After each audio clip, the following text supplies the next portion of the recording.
Bismillahirrahmanirrahim. Assalamualaikum warahmatullahi ta'ala wabarakatuh. Yang dihormati Dr. Fatin Hazwani binti Siran selaku pensyarah bagi subjek kemahiran menulis LMCR 2242. Seterusnya sahabat-sahabat yang dirahmati oleh Allah Subhanahu wa taala sekalian, saya mewakili kumpulan 6 akan membuat pembentangan sebuah penulisan artikel yang telah kami laksanakan yang bertajuk Cabaran Dakwah Terhadap Non-Muslim di Pulau Ketam. Kumpulan kami terdiri daripada 4 orang, iaitu Siti Aminah binti Sulaiman, Muhammad Aswad bin Sulaiman, Syazani Azri bin Syari dan Muhammad Irham bin Kamal. Kita akan mulakan dengan kandungan. Melalui daripada penulisan artikel yang telah kami laksanakan, kami mendahului dengan pengenalan, latar belakang dan masalah kajian, metodologi dan kaedah kajian, seterusnya kajian lepas, dapatan kajian, penemuan dan perbincangan hasil kajian, kesimpulan dan kami akhiri dengan rujukan. Abstrak merupakan salah satu elemen penting di dalam kaedah penulisan. Oleh itu, kami telah mendatangkan beberapa isi yang telah kami tulis di dalam bahagian abstrak, iaitu pendakwah perlu lebih tangkas dalam menyampaikan dakwah agar dakwah yang ingin disampaikan berjaya dicapai kepada sasaran. Kajian ini bertujuan untuk mengenal pasti cabaran yang dialami semasa menjalankan dakwah terhadap 80 orang non-Muslim di Pulau Ketam, Selangor. Dan akhir kajian tersebut, 40 orang iaitu 50% dah tidak menerima dakwah dengan baik, manakala 15 orang iaitu sebanyak 20% menerima dakwah dengan baik, dan selebihnya 25 orang iaitu 15% menerima dakwah tanpa respons.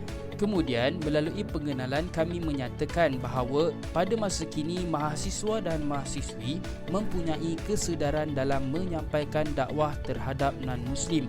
Hal ini kerana mereka menyedari bahawa masyarakat Muslim umumnya dan gerakan dakwah pada masa kini terlalu fokus kepada orang Islam dan tidak memfokuskan kepada orang bukan Islam iaitu non-Muslim.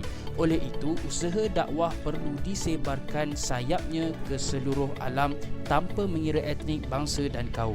Dalam masa yang sama, kami juga menyatakan realiti dakwah pada masa kini.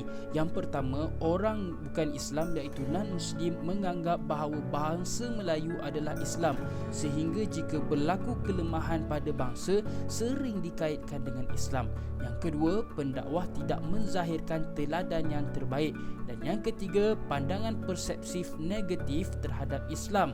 Dan yang keempat adalah pendakwah kurang kreatif dan bijak untuk berdakwah. Seterusnya, melalui latar belakang dan masalah kajian. Seperti mana yang kita ketahui bahawa Malaysia terdiri daripada pelbagai bangsa dan agama. Oleh itu, maka tidak akan lari daripada masalah kekeliruan.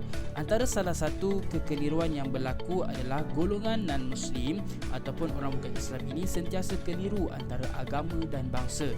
Dan dalam masa yang sama, golongan non-Muslim ini memandang negatif terhadap Islam kerana mesej Islam yang tidak benar yang sentiasa dimainkan di media sosial. Dan persepsi negatif ini berjaya menembusi sehingga mereka beranggapan bahawa Islam ini adalah agama yang mengongkong dan menindas. Oleh itu, kami telah menjalankan kajian tersebut untuk mengenal pasti cabaran yang dihadapi oleh mahasiswa dan mahasiswi semasa projek dakwah dijalankan.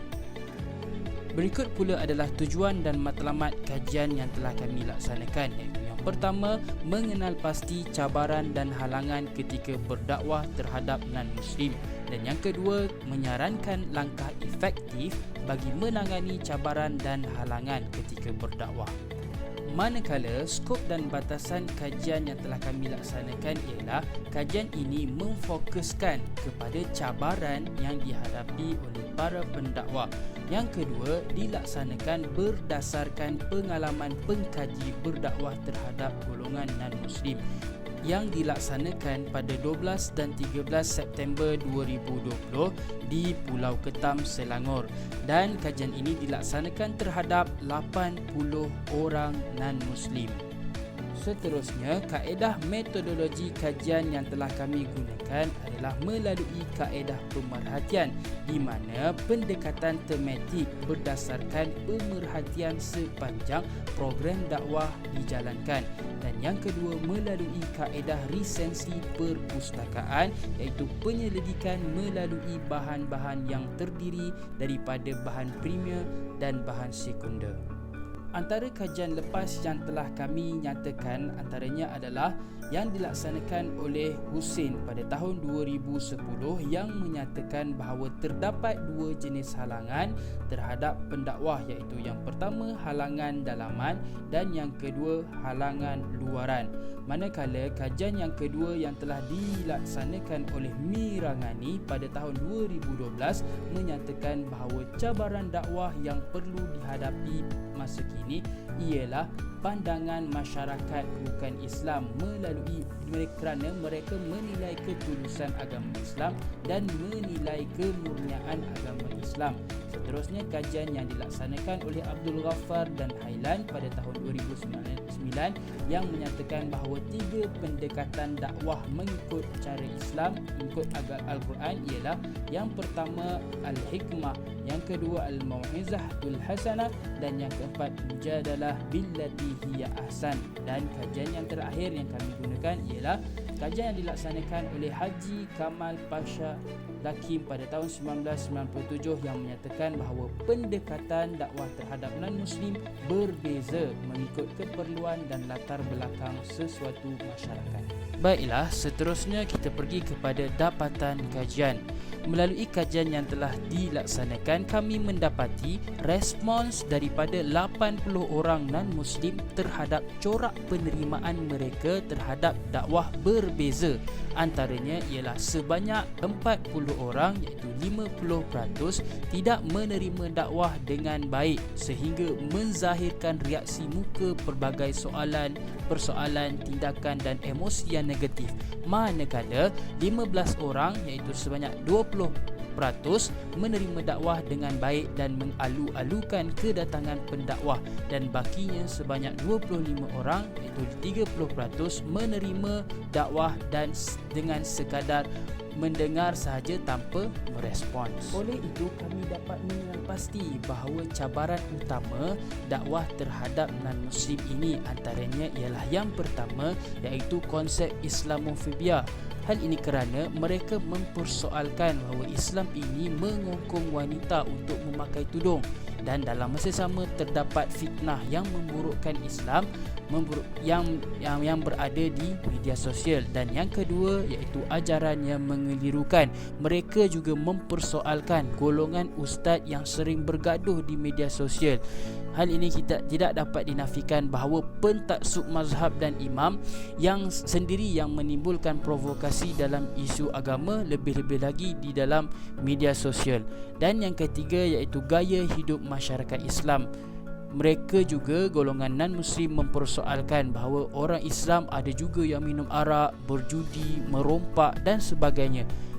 Hal ini orang Islam tidak menjadi teladan yang baik, sekaligus mengelirukan orang non-Muslim mengenai gaya hidup Islam ini. Adakah Islam ini sama seperti dengan agama-agama yang lain? Maka kami menyarankan beberapa langkah untuk mengatasi cabaran dakwah, dan antara ketiga-tiga langkah tersebut kami telah menjalankan dua langkah tersebut, iaitu dakwah disampaikan dengan hikmah dan peranan akhlak pendakwah.